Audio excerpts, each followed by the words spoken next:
The process of socialization teaches us what is right and what is wrong, what is good and what is bad, what is acceptable and what is unacceptable, what will get us approved of and what will lead to rejection.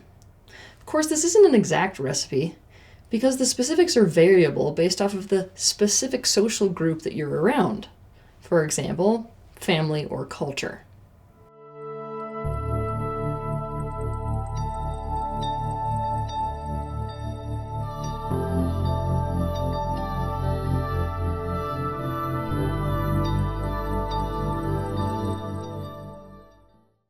When we are children, this experience of socialization lays the foundation of our interaction with other people as an adult. But it's a profoundly painful experience because in this process, we learn what about us is bad, wrong, unacceptable, unlovable, and will be rejected. And what we do when we learn these things is that we have to, in order to get our needs met and stay safe, alienate ourselves from those things within ourselves. To the opposite, we have to put forward whatever is seen by the social group that we're around as right, good, acceptable, lovable, and wanted. By the time that we are the age where we're ready to date, we've already been set up. We've been set up to be inauthentic. Not only that, we've been set up to play this game of strategy for how to get the person that we want, rather than how to accurately advertise the truth of ourselves so that somebody that wants that can actually find it. And most of all, because of this whole dynamic, we're set up to dupe whoever it is that we date. When we go on a date with someone, or when we're starting a relationship with someone, what we want is for that person to approve of us to the degree that they want us. That's our goal. The thing is that we're already coming into this with all this background of socialization with an idea in our head, even if it's not conscious, an idea in our head of exactly how to achieve that. How is it that I'm going to be wanted and approved of? We walk into a relationship with a template already in our heads about how to have a relationship with someone that will guarantee that they will want us. And so that's the foot that we put forward. But just because we've entered into a relationship on that preconditioned note does not mean that we're showing them all of who we are. Doesn't mean that we're accurately representing our truth, and definitely doesn't mean that the relationship we're setting up is the one we actually want. Because of this, often, over the course of that relationship that we're going after, we can't maintain that self that we put forward in the beginning of that relationship. This means that we're prone to changing the truth of ourselves, who we are, how we behave, and also what we really want. And when we do this, we've effectively pulled off a bait and switch. Now, I'm not saying that most of us are aware that we're doing this when we walk into relationships. We just do it on a subconscious level. But by bait and switching the person that we're dating, we dupe them, whether that was our intention to begin with or not. I'm going to give you two solid examples so you understand this dynamic that is epidemic in the dating scene. 1. Brian's father left the family when he was 2 years old. Brian's mother was so destroyed by this experience of having been left that she never trusted a man again and never entered into an adult relationship with a man ever again. What she did instead was she made Brian her surrogate husband. And Brian grew up in that atmosphere of emotional incest. He had to take care of his mother like a husband should have to, and also of his 3 younger sisters, until the day that he was 19 years old. Brian's childhood experience taught him that in order to be wanted by a woman, the right recipe is to find a woman who's struggling and to become the man who does everything for her. Be the man who is uber responsible. Be the man who does the chores without ever having to ask. Be the man to take that missing father role in her child's life. By the way, he only ever dates single mothers. Be the man who plans and leads and manages her so that she feels like she's being carried through life. Be the man who fixes all the problems in her life. Brian's recipe really works because the women that he finds, or that he's advertising himself to, this is what they really want from a man. Of course they're going to go for it. The problem is that this is really a strategy that Brian's employing. It's not necessarily the truth of what he really wants in his life and who he wants to be and what type of relationship that he's looking for. Instead, it's just the strategy that he's found to make sure that a woman that he's interested in will want him. Brian's life experience, to be totally honest with you, has traumatized him.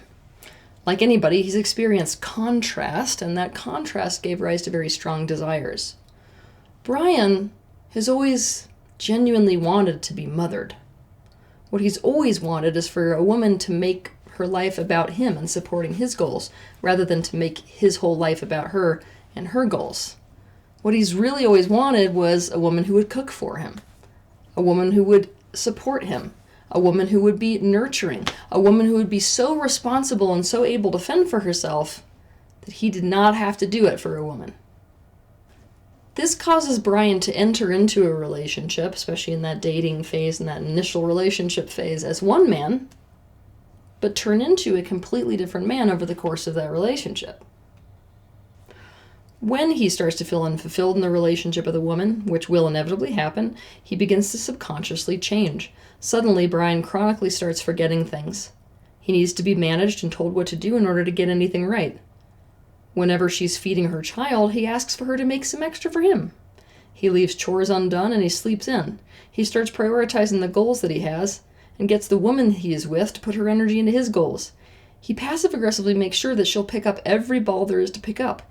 Pretty soon she realizes that instead of having been rescued by a real man, she now has an additional grown-up child to take care of. She's not just on her own again. She has an extra person to take care of too. Every woman is duped by Brian in this dating phase of the relationship, because what they fall for, what he's putting forth, is a completely different man than is the truth of what he wants in a relationship, than is the truth of his own needs. As a result, obviously these relationships end, right? No woman signs up for one thing, gets a totally different thing, and then stays with the guy. So what he finds is he keeps getting rejected over and over and over and over again. 2. Stacy, like so many women in every society across the globe, has already learned that the most valuable thing a woman can possibly be is good looking. She knows that for a man to really want her, she needs to look good, she needs to be fit, she needs to wear sexy clothes, she needs to put on makeup, and since guys like sex, she needs to put out. When Stacy's single, she goes to great lengths to be and do all of these things. And let's be honest, men are definitely responsive to her. But Stacy doesn't actually like sex. She's never orgasmed with a man. For her, sex is really not about pleasure. It's about being able to guarantee that a man will stay with you and keep meeting your emotional needs, as opposed to going off to be with another woman. Stacy doesn't really want a man to want her for what she looks like. Stacy wants a man to be in love with her for her personality, for what she brings to a relationship especially. So the most common complaint that Stacy gets from men that have been with her past the dating and initial relationship phase is that she lets herself go. Gradually, Stacy's partner is in a relationship with a woman who's gaining weight, who has a terrible diet, who wears sweatpants every day, who never puts on makeup, and who is never interested in sex. And Stacy is absolutely furious. When this whole dynamic happens, what do you think she's telling herself and her friends? That every man is exactly the same. An absolute shallow asshole that only cares about 2 things: sex and having a trophy on his arm. The thing is, every man is in fact being duped by Stacy, because how she enters into a relationship is as one woman, and who she ends up being over the course of the relationship is a completely different woman with totally different values and a totally different lifestyle. She's advertising herself as one thing, but the reality is she is a completely different thing and wants a completely different thing. Something that I find really interesting about this whole dynamic is that when we dupe each other in the dating phase of relationships, we tend to get really surprised and really upset and hurt when we dupe somebody by suddenly bait and switching them and they reject whatever that second thing we're presenting is. Like, it's obvious to us if we were advertising and selling a product as one thing and then it turned out to be a totally different thing, we can't then be upset when the other person rejects that. But when it comes to this pattern, we absolutely get surprised and upset when they reject that. The reason that we get so incredibly upset when we do this to people, but because we've been advertising ourselves as one thing, is because down deep what we're desperate for is unconditional love. It's that love no matter what, right? So in Brian's example, it's the she's going to love me no matter whether I'm the guy who's going to be responsible in doing things or whether I'm the guy who's sitting on the couch. We want someone who loves us no matter what. And often, when we've already secured someone and they've committed to us, that relationship security makes us feel safe enough to show the other person more of us, especially the things we were keeping from them in the dating phase. To learn more about this, you can watch my video titled The No Matter What Pattern in Relationships. This tendency that we have to unintentionally dupe people in the dating phase of a relationship is an absolute setup for rejection. We can't expect that if we advertise for this thing and somebody goes for that thing, that if we change our game up, that they're going to say yes and go for that thing.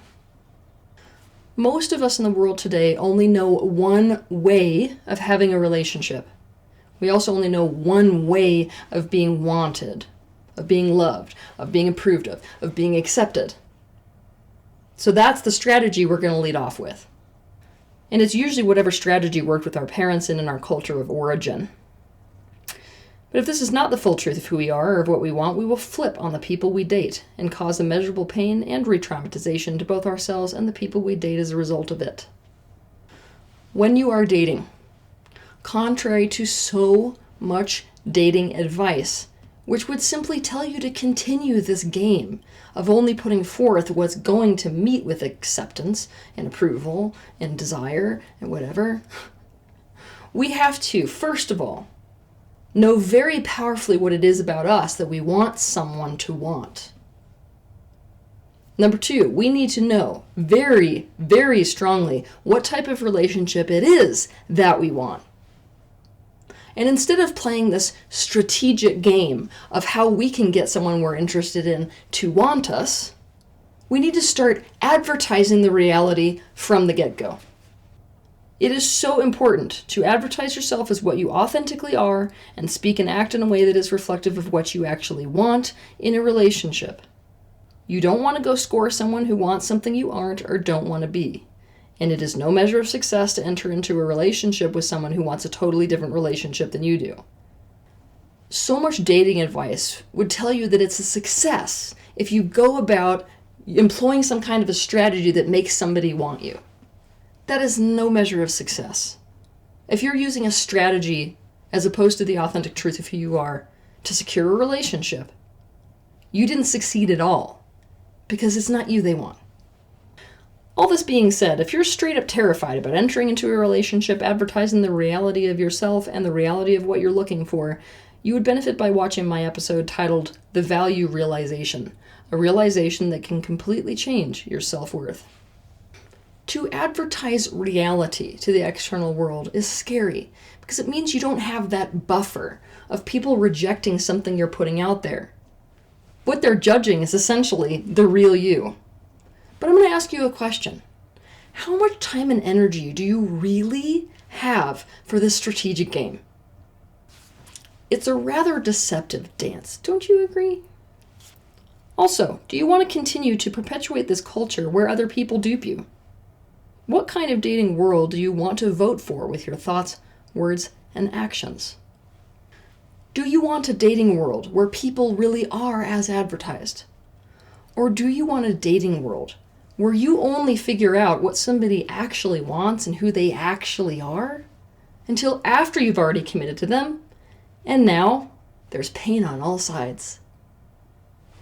Have a good week. If you liked this video, be sure to hit the like button, subscribe to my channel, and consider sharing this video with your friends.